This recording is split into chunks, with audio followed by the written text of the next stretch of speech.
So I could put this out.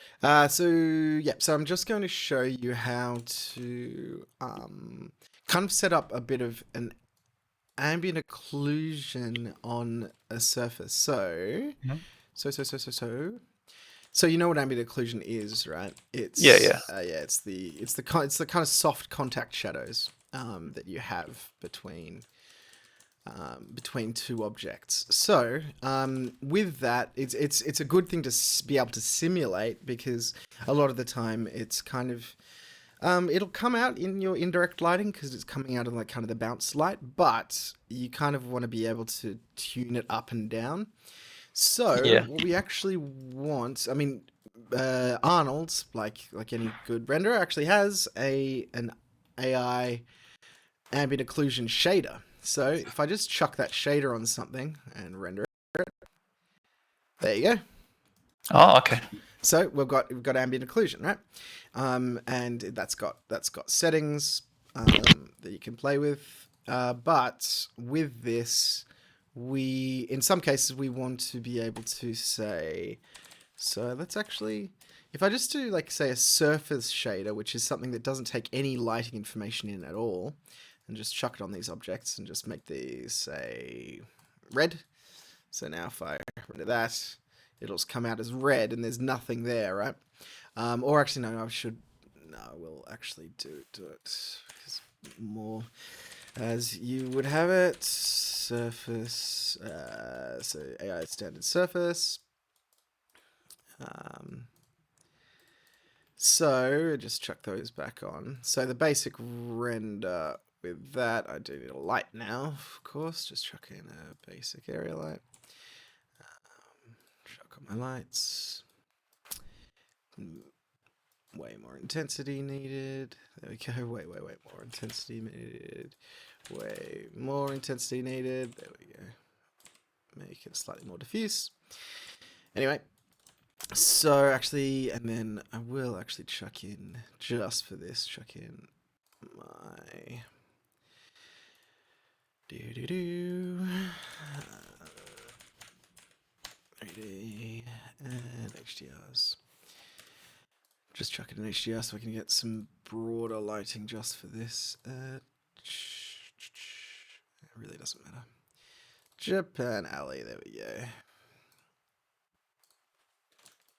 And I think that's right. Where is Angular? No, it's a mirrored ball. I think. Anyway, it doesn't matter. Okay. So rendering that.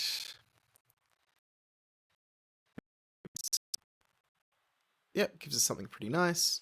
I'll just save this so I can show before and after. Then if I go back in, I can have a look at the shader here. And what I want is I want to actually blend in my ambient occlusion that I've created here. And actually, does it have... I've forgotten... Yeah, no, it doesn't. Because but based on the renderer, most renderers actually have a texture for ambient occlusion, but yeah, I was right. Ambient occlusion in Arnold is dealt with by an actual shader itself, but again, it still has out color and things, so it doesn't make too much of a difference. But anyway, so if I say layer, so this on, so AI layer RGB, and then what I do is I chuck the out color from this into the input of my layer, so you can see it there. So it's going to be AO. And my operation is going to be multiply, because multiply is making everything darker underneath. And then my layer 2 is going to be the color that I essentially want this to be. So, ouch. Let's just chuck it. Yeah, let's actually say, because the second color in this case is just going to be a gray, because that's the gray that is actually just coming in, or actually it's currently white. So I'll just make that second one white. And then I'll just take my out color from this mix, so this RGB layer, and chuck it into the base color here. So hopefully, yep, we've got that saved. Let's have a look at this render.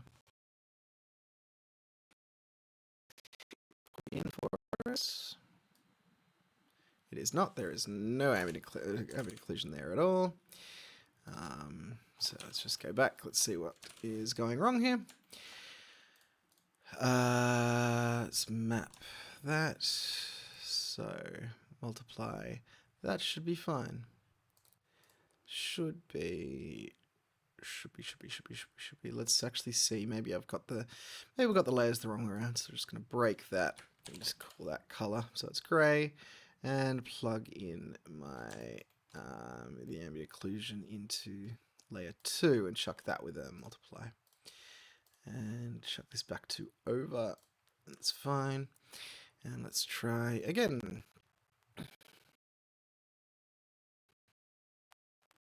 Ooh, that looks. There we go. So it's actually, you see how it's darkened. So it's got more contact shadows there, and also it's added a lot more contrast.